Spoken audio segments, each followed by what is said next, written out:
Dear students, आज हम development biology में क्लीवेज पैटर्न्स के ऊपर बात करेंगे। क्लीवेज या उसको हिंदी में विदलन कहते हैं। ये एक जाइगोट है जो विदलन के बाद ब्लास्टुला में बदल गया है। You can see the blastomeres arranged peripherally and in the centre there is the blastocoel. Side में ब्लास्टोमियर्स अरेंज्ड हैं और बीच में जो कैविटी है उसको ब्लास्टुला कहते हैं, ब्लास्टोसील कहते हैं। इस ब्लास्टोसील के अंदर इनर मास ऑफ सेल्स हैं और ट्रोफोब्लास्ट सेल्स हैं। ये पूरा प्रोसेस कैसे होता है ये समझाया जाएगा आज के लेसन में। नाउ सबसे पहले बात करते हैं आज के लेसन का। The topic is cleavage. Cleavage या विदलन जैसे कहा गया है, ये इमीडिएटली स्टार्ट होता है जैसे ही जाइगोट बनता है। मतलब जैसे ही एग को स्पर्म फर्टिलाइज करता है वैसे ही जाइगोट बनता है और जाइगोट के बनते ही क्लीवेज या विदलन स्टार्ट हो जाता है। क्लीवेज माइटोटिक डिविजन्स को कहते हैं जहाँ पर एग का जो बहुत बड़ा साइज़ होता है, वॉल्यूम होता है, उसको छोटी छोटी न्यूक्लिएटेड सेल्स में डिवाइड कर दिया जाता है। ये डिविजन्स बहुत पर्टिकुलर होते हैं और इन्हीं को क्लीवेज कहा गया है, क्लीवेज डिविजन्स कहा गया है। क्लीवेज के बनने के बाद जो सेल्स बनती हैं उनको ब्लास्टोमियर्स का नाम दिया गया है। ज़्यादातर स्पीशीज़ में सेल डिवीजन की रेट और ब्लास्टोमियर्स का एक दूसरे के साथ अलाइनमेंट या प्लेसमेंट ये टोटली प्रोटीन्स और मैसेंजर आरएनए के कंट्रोल में रहता है और ये पूरा कंट्रोल उस साइट के अंदर रहता है। मतलब mother exercises this control. Cleavage के दौरान साइटोप्लाज्म का रेशियो या साइटोप्लाज्म का वॉल्यूम बढ़ता नहीं है, बल्कि ये साइटोप्लाज्म छोटे छोटे भाग में कट जाता है और बहुत छोटी छोटी सी सेल्स बन जाती हैं।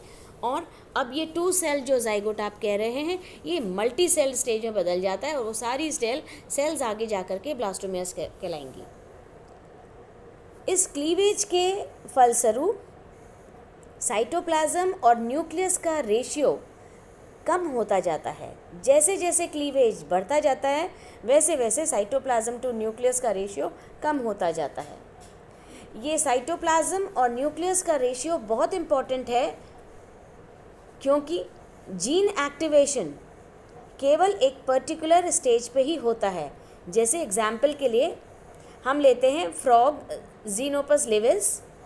जब इस फ्रॉग के जाइगोट का क्लीवेज होता है या डिवीजन होता है, विदलन होता है, तब तक मैसेज एक्टिवेट, नया मैसेज एक्टिवेट और ट्रांसक्राइब नहीं हो पाता जब तक कि 12 डिविजन्स नहीं हो पाते। इसका मतलब नंबर ऑफ डिविजन्स और नंबर ऑफ ब्लास्टोमियर्स बहुत ज़रूरी हैं कि मैसेंजर आरएनए का एक्टिवेशन हो और प्रोटीन सिंथेसिस स्टार्ट हो जाए।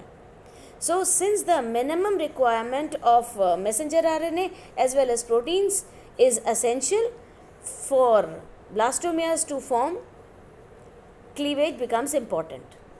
तो हम कह सकते हैं क्लीवेज फर्टिलाइजेशन के एकदम बाद स्टार्ट हो जाता है और जैसे ही एम्ब्रियो न्यूक्लियस और साइटोप्लाज्म का एक पर्टिकुलर बैलेंस ले लेता है, क्लीवेज भी तब तक चलता है और बहुत जल्दी ख़त्म भी हो जाता है। और ख़त्म होते ही अब जो बनेगा उसको हम फाइनली ब्लास्टुला कहेंगे। इस रैपिड क्लीवेज के डिवीजन के फलस्वरूप साइटोप्लाज्मिक और न्यूक्लियस रेशियो किस प्रकार प्रभावित होता है ये बहुत इम्पॉर्टेंट होता है क्योंकि अब जाइगोट को मॉर्यूला बनाना होता है और मॉर्यूला देन आगे जा कर के ब्लास्टुला में बदल जाता है। ये पूरा एक स्केच दिखाया गया है रैपिड सेल डिवीजन जिससे कि मल्टीसेलुलर एम्ब्रियो बन रहा है। आप देख रहे हैं सबसे पहले जाइगोट एक सेल है जो आगे जाके 8 सेल स्टेज में बदल रही है। वो आगे जाके ये 8 सेल स्टेज मॉर्यूला थी, देन ये आगे जाके एक कैविटी डेवलप कर लेती है तो ब्लास्टुला बन जाती है। ब्लास्टुला आगे जा कर के ऑफकोर्स गैस्ट्रुला बनेगी और फिर प्रोसेस एम्ब्रियोनिक डेवलपमेंट का आगे चलेगा। जब सेल्स डिवाइड करती हैं तब जाइगोट इंटरनली डिवाइड करता है और एक बॉल ऑफ सेल्स बन जाती है. This ball of cells is suppose to be solid. ये सॉलिड होती है और इसको हम मोर्यूला कहते हैं. अब इस मोर्यूला के अंदर जो सेल्स हैं वो अलग अलग ओरिएंटेशन और अरेंजमेंट को अंडरगो करेंगी और फिर ब्लास्टुला बनेंगी. हर एक स्पीशीज़ का, चाहे वो प्रिमिटिव कॉर्डेट्स हो, चाहे एम्फीबियंस हो, चाहे रेप्टाइल, बर्ड्स, मैमल्स या जो भी हों, हर एक स्पीशीज़ स्पेसिफिक फाइलम अपने पर्टिकुलर मूवमेंट और सेलुलर अरेंजमेंट के द्वारा ये सारी क्लीवेज के द्वारा आगे डेवलपमेंट को प्राप्त होंगी. सो वी अंडरस्टैंड क्लीवेज बहुत इम्पॉर्टेंट है एम्ब्रियोनिक डेवलपमेंट को ट्रिगर करने के लिए. नाउ क्लीवेज या विदलन ये हम 3 तरीके से समझ सकते हैं. ऑफ कोर्स ये तो है ही कि ये जाइगोट में हो रहा है. इसको समझने के 3 पैटर्न्स. पहला कि वो जो खांच है या क्लीवेज फरो है वो किस प्रकार ओरिएंट करेगी. So on the basis of cleavage furrow. दूसरा on the basis of fate of germ cell कि अब जो जर्म सेल बन रही है उसका हश्र क्या होगा उसके ऊपर. और लास्ट में on the basis of arrangement of cells, जो भी सेल्स अब बनी हैं छोटी छोटी वो किस प्रकार ओरिएंट हो रही हैं उसके ऊपर डिपेंड करता है क्लीवेज पैटर्न किस प्रकार का है. ये सारे पैटर्न्स अपन इंडिविजुअल स्टडी करेंगे. So first and foremost we study the cleavage furrow on the basis we study cleavage on the basis of cleavage furrow. विदलन हम स्टडी करेंगे विदलन खांच के द्वारा.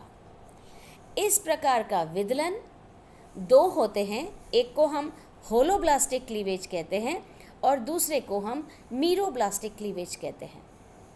दोनों में डिफरेंस ये है कि होलोब्लास्टिक क्लीवेज पूरी तरह से उस जाइगोट को ऊपर से नीचे 2 पार्ट्स में डिवाइड कर लेता है, जबकि मीरोब्लास्टिक क्लीवेज उसको पूरी तरह से डिवाइड नहीं कर पाता.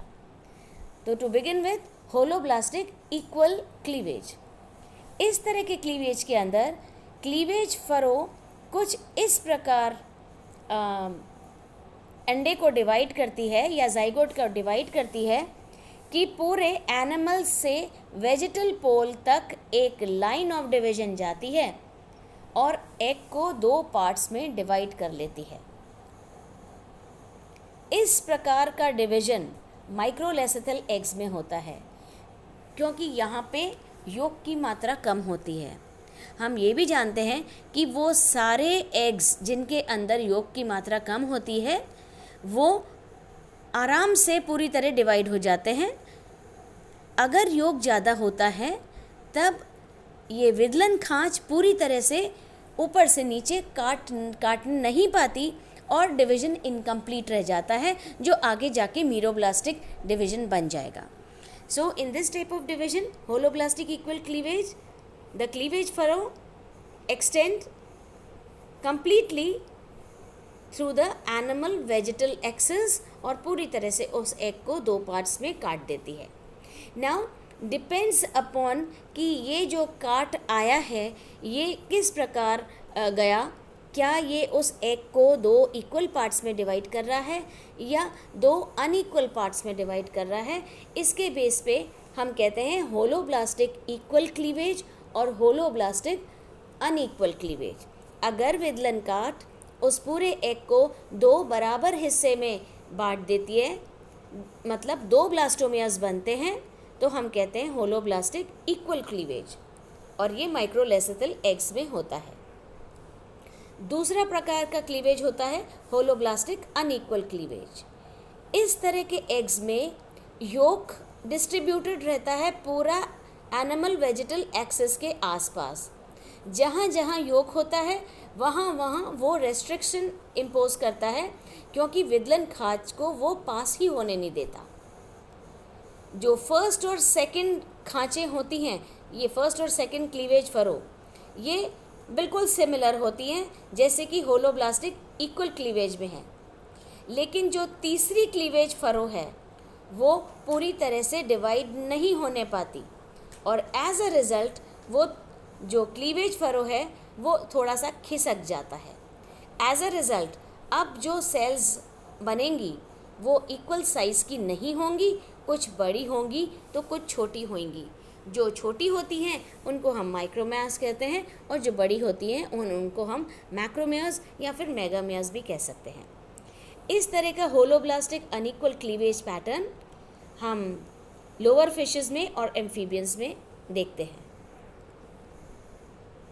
इसके अलावा जब क्लीवेज फरो सेंट्रोलेसिथल एग्स में देखा जाता है, मतलब वो अंडे जहाँ पे योक सेंटर में होते हैं, आसपास बिल्कुल कुछ नहीं होता है, सेंट्रली योक लोकेटेड होता है।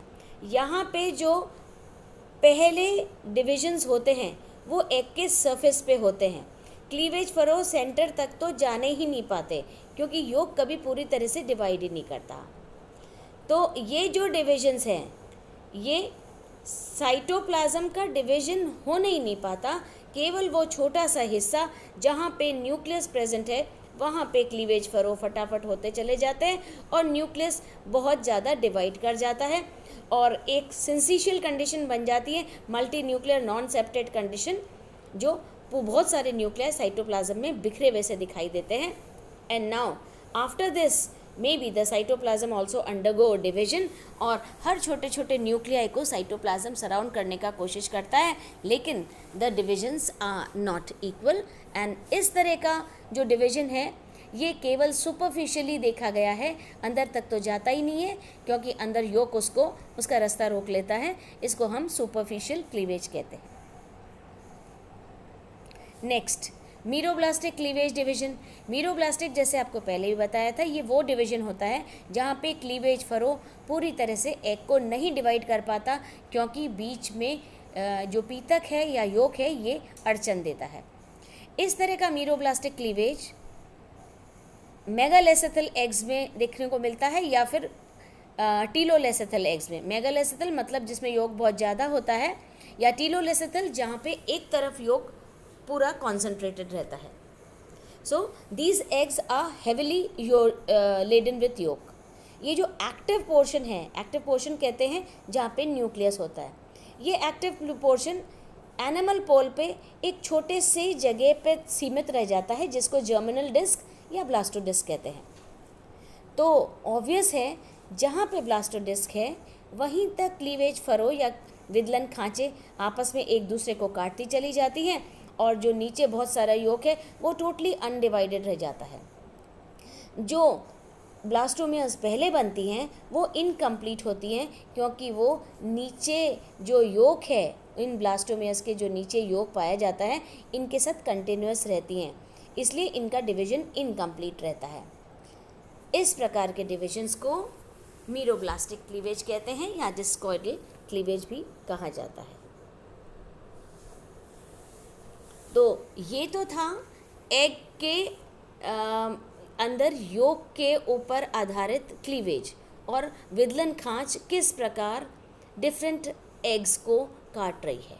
नाउ दूसरा जो क्लीवेज का अपन क्लासिफिकेशन कर रहे हैं वो बेस्ड रहता है जर्म लेयर के फेट पे या जर्म लेयर के हश्र पे।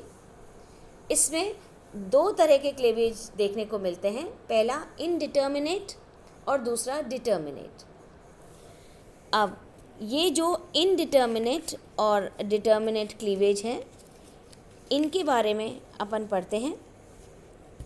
These two types of cleavage, especially the indeterminate cleavage, यहाँ पे ब्लास्टोमेयर्स का फेट पूरी तरह से रिजिड नहीं होता।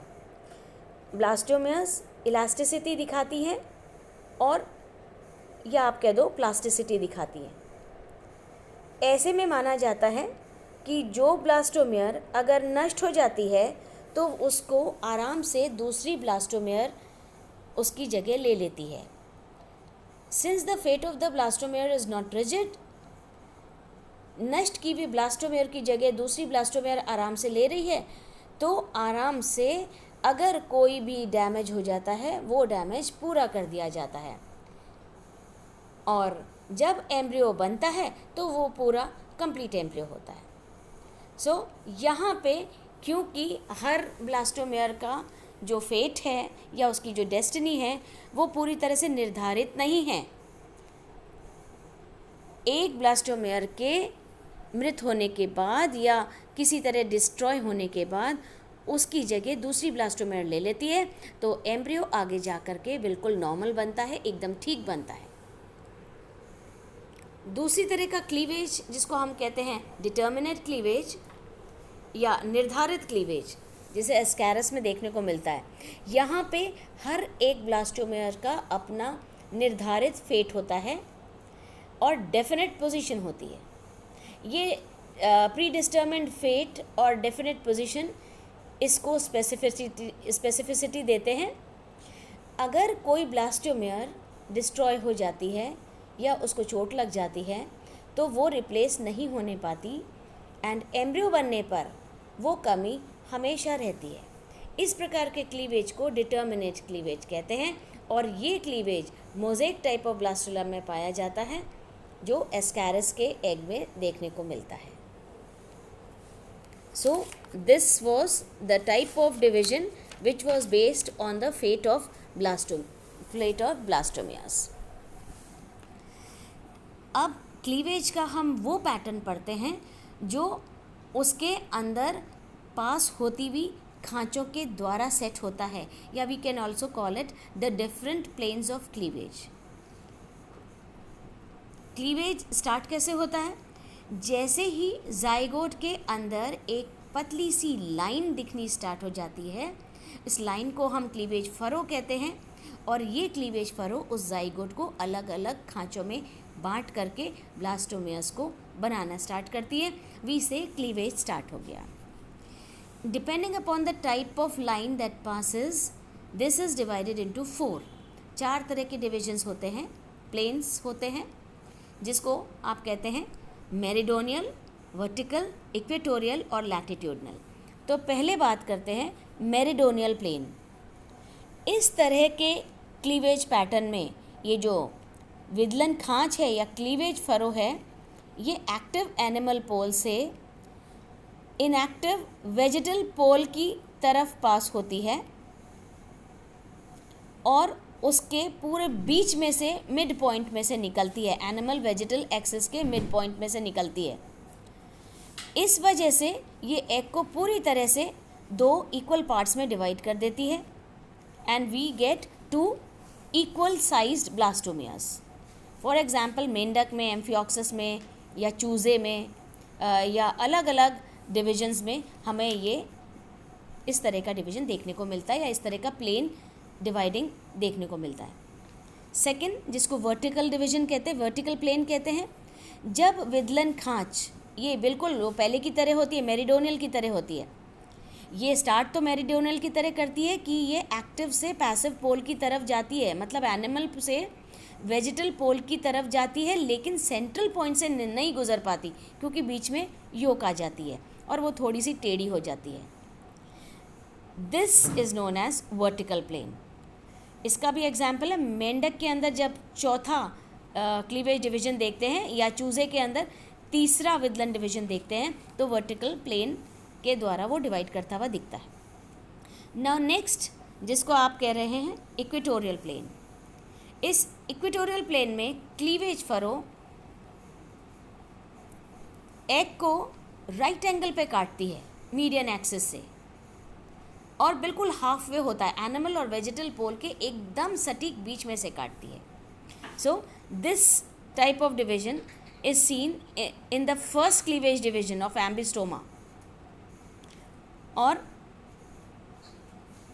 बहुत अलग अलग एनिमल्स के अंदर भी देखा गया है। और लास्ट डिवीजन जिसको लैटिट्यूडनल डिवीजन कह रहे हैं या आकांक्षीय डिवीजन कह रहे हैं या प्लेन कह रहे हैं, ये भी बिल्कुल इक्वेटोरियल प्लेन की तरह होता है। मतलब डिवीजन तो राइट एंगल पे स्टार्ट हो रहा है लेकिन वो पूरी तरह से उसको क्रॉस नहीं कर पाता। ये ट्रांसवर्स डिवीजन होता है, सॉरी, ये इक्वेटोरियल प्लेन को रिजेंबल करता है लेकिन पूरी तरह से नहीं होता और इक्वेटर के बिलो होता है। तो इस प्रकार क्लीवेज प्लेन किस प्रकार पास हो रही हैं एट एंगल और एट राइट एंगल और एट अ पैरेलल एंगल, उसके हिसाब से the divisions are supposed to be in a meridional, vertical, equatorial or latitudinal plane. Now, ये अलग अलग तरह के डिविजन्स थे जो अपन ने विदलन के बारे में पढ़े। एक और तरह के अब अपन पढ़ते हैं पैटर्न ऑफ क्लीवेज। इस पैटर्न ऑफ क्लीवेज में एक्चुअली पहले अपन देखते हैं कि जब डिवीजन होता है, सेगमेंटेशन जिसको आप कहते हैं, जब खंड बनते हैं, कोरक खंड, तब क्लीवेज फरो एट रैंडम नहीं बनते हैं, कहीं भी स्टार्ट नहीं हो जाते हैं, बल्कि हमेशा वो एक पर्टिकुलर स्पीशीज़ स्पेसिफिक होते हैं। हर स्पीशीज़ में क्लीवेज फरो बिल्कुल अलग तरह से पाए जाते हैं और उनका जो नेचर है और उनका मैनर है वो पूर्व निर्धारित रहता है कि किस प्रकार के खांचे बनेंगे। वो स्पीशीज़ स्पेसिफिक हिसाब से ओरिएंटेड रहते हैं। ये जो ओरिएंटेशन है सक्सेसिव क्लीवेज का, ये एक दूसरे के साथ और एग के मेन एक्सिस के साथ बिल्कुल अलग अलग होता है, अलग अलग एनिमल्स के अंदर। वो किस प्रकार का पैटर्न होता है वो अपन स्टडी करते हैं। उस भी हिसाब से अपने को 4-5 प्रकार के क्लीवेज पैटर्न्स देखने को मिलते हैं। जैसे सबसे पहले अपन रेडियल क्लीवेज पैटर्न देखते हैं। ये जो रेडियल क्लीवेज है, या आप इसको अरीय विदलन कह रहे हैं, इस तरह के विदलन में विदलन खांच एक दूसरे के राइट एंगल पर काटती है। ये जितनी भी क्लीवेज फरो है, ये bisects the eggs at right angle to each other, और सभी ब्लास्टोमियर्स लगभग समान आकार के बनते हैं और ये सारे ब्लास्टोमियर रेडियली अरेंज हो जाते हैं, पूरी तरह से एक गोलाई में अरेंज हो जाते हैं, जैसे कि स्पॉन्जेस में, सीलेंट्रेट्स में और एकाइनोडर्म्स में। दूसरी तरह का जो पैटर्न है उसको हम बाइरेडियल क्लीवेज कह रहे हैं। इस फोटोग्राफ में आपको दिख रहा है। ये जो बाइरेडियल क्लीवेज है, इसमें जो पहले 3 विदलन खांचे means the first 3 planes of cleavage, they are not at right angles with each other. ये एक दूसरे के साथ समकोण पे नहीं होती, और जिस प्रकार की कोरक खंड बनते हैं या ब्लास्टोमियर्स बनते हैं, वो अपने आप को 2 रोज़ में या 2 भागों में अरेंज कर लेते हैं, जैसे ये आपको दिख रहे हैं। इनमें से जो सेंट्रल सेल्स होती हैं वो बड़ी होती हैं और जो साइड की सेल्स होती हैं वो छोटी होती हैं, जैसे कि आपको यहाँ पे पाया जा रहा है। टीनोफोरा के अंदर इसी प्रकार का आपको क्लीवेज दिखेगा और असीला के अंदर भी इसी प्रकार का क्लीवेज दिखेगा।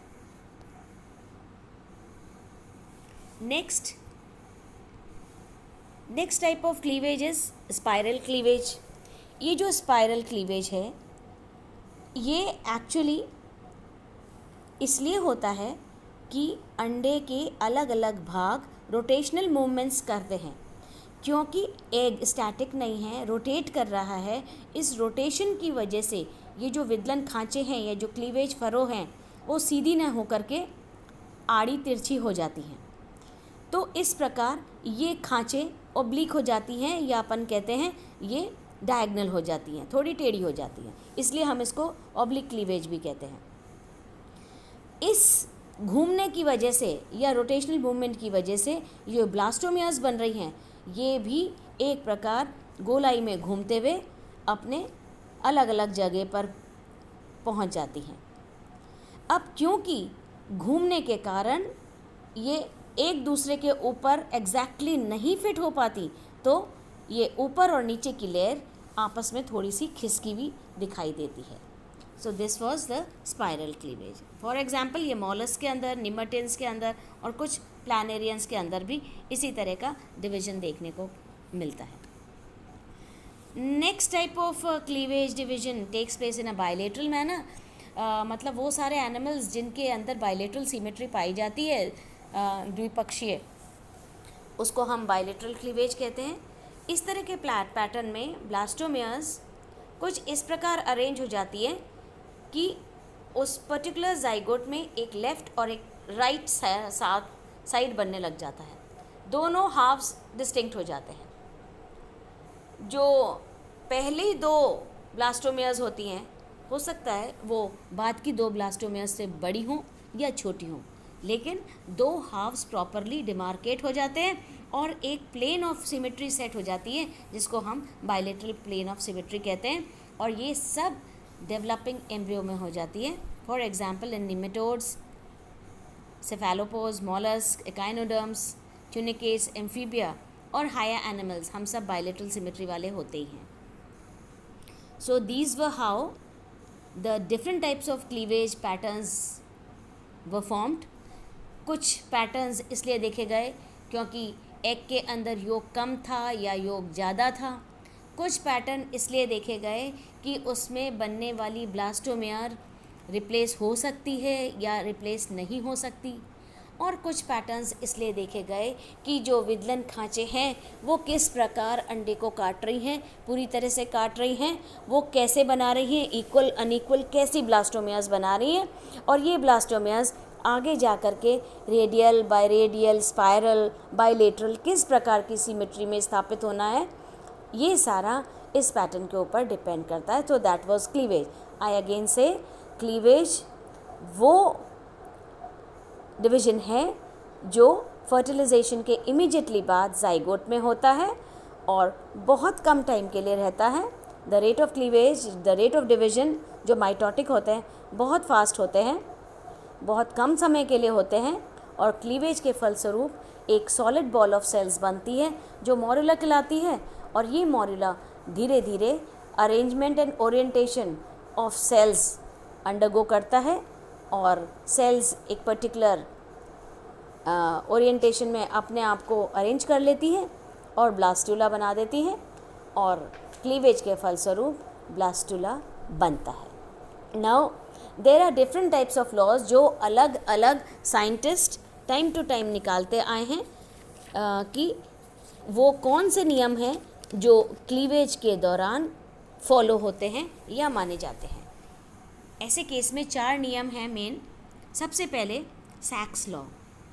सैक्स ने अपना नियम 1877 में स्थापित किया था, और उनके हिसाब से जब क्लीवेज होता है तो समान डॉटर सेल्स बनती हैं, मतलब जाइगोट इक्वल डॉटर सेल्स में डिवाइड होने की टेंडेंसी रखता है।